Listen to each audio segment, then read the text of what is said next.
The White House is open to supporting new and tougher border policies in talks with lawmakers, Republican and Democrat. Among the policy changes the White House is open to expelling migrants and an expansion of detention policies.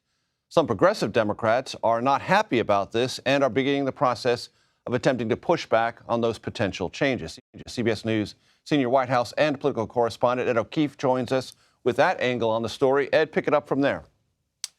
Well, Major, we now know the White House is engaging with the Senate on the details of this. What we don't entirely know is to what extent the president himself might be on the phone with Democrats and Republicans who are trying to cut the deal, or at least with Senate leadership.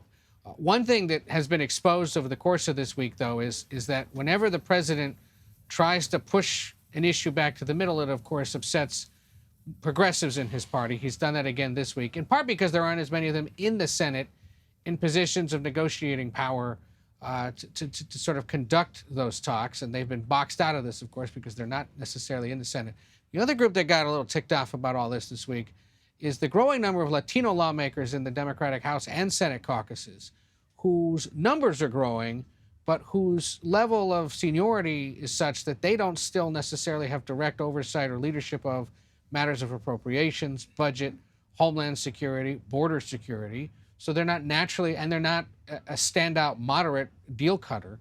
So they're not necessarily engaged in these talks. And they've thrown a bit of a fit about this and suggested that the White House is throwing Latino voters under the bus. We tried to clarify this today with the White House as to whether or not they've been brought into the conversation. The press secretary suggests they have. But the chairwoman of the Congressional Hispanic Caucus told me earlier today she's heard from just one senior White House official.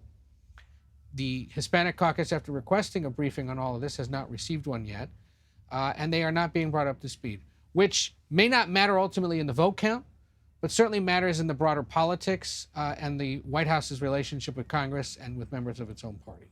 And it feels, Ed, as if there's been a bit of a seismic shift in what the White House is open to considering. About 3 or 4 weeks ago, things that House Republicans were talking about were dismissed almost entirely by the White House. They're not as dismissive anymore.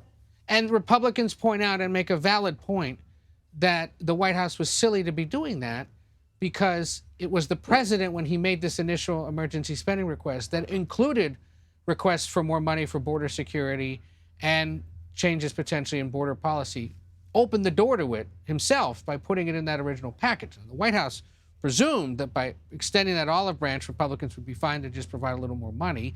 Instead, it's turned into this broader negotiation over issues of immigration and border security policy. But here's the raw politics of it.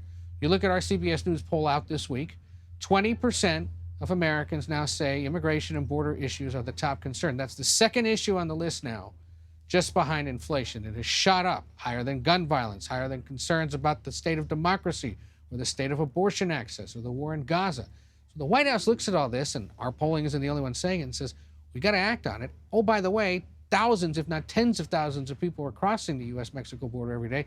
Highest numbers in some cases this time of year ever. So they have to act and understand that the politics of this are not in their favor. They're going to get hit by all sides.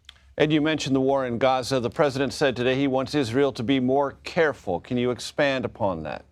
Well, I think we have the video of it that we can play people. We should see it first if we can. Okay, let's listen. I want them to be focused on how to save civilian lives, not stop going after Hamas, but be more careful. That short answer, Major, is in response to reporting today that the Biden administration, through the National Security Advisor Jake Sullivan, who's in the region this today and tomorrow, is essentially telling the Israelis, get this over with by the end of the year. Administration officials here at the White House today denied that, and then you see the president himself saying, no, just be more careful. The challenge, of course, is this is urban warfare that we have not really seen before. The other problem, of course, is that so many civilians have been killed as Israel tries to root out Hamas leadership. And just this week, finally, publicly, the president has been far more skeptical and critical of Israeli leadership, not saying get it over with, not saying stop it. You saw him there pretty clearly say, go after Hamas, but be more specific or more careful about it. That's a departure from the last several weeks.